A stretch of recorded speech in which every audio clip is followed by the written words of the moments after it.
کچھ مرد کتنے عجیب ہوتے ہیں۔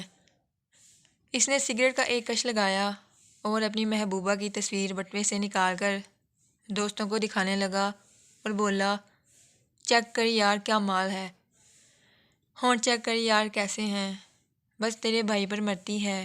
ایک دوست بولا، شادی کا ارادہ ہے؟ تو وہ کہہ کر لگا کر بولا، ابے نہیں یار، ٹائم پاس ہے، بس تھوڑا انجوائے کروں گا، مستی کروں گا اور پھر چھوڑ دوں گا۔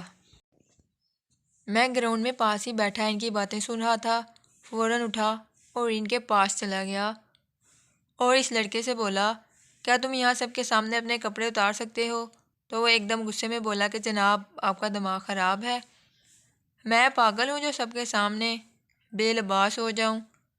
تو میں بولا کہ تم ایک لڑکی کو سب کے سامنے بے لباس کر رہے ہو، اس کا صرف یہ قصور ہے کہ وہ تم سے محبت کر بیٹھی ہے، یہ ٹھیک ہے کہ اس کی بھی غلطی ہے، لیکن اس کا مطلب یہ تو نہیں کہ تم اس کی عزت یوں سرے عام دوستوں میں بیٹھ کر لٹاتے رہو۔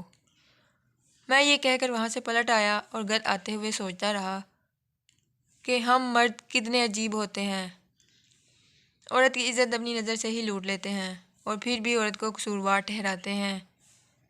جس مرد کے لیے محبت صرف لباس اتارنے کا نام ہو تو اس کی نظر میں اس کی محبوبہ اور طوائف میں کوئی فرق نہیں، اور ایسے مرد کبھی اچھے شوہر نہیں بن سکتے۔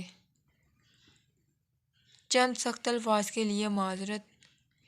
تحریر کا مقصد معاشرے سے ایسی ذہنیت کو ختم کرنا ہے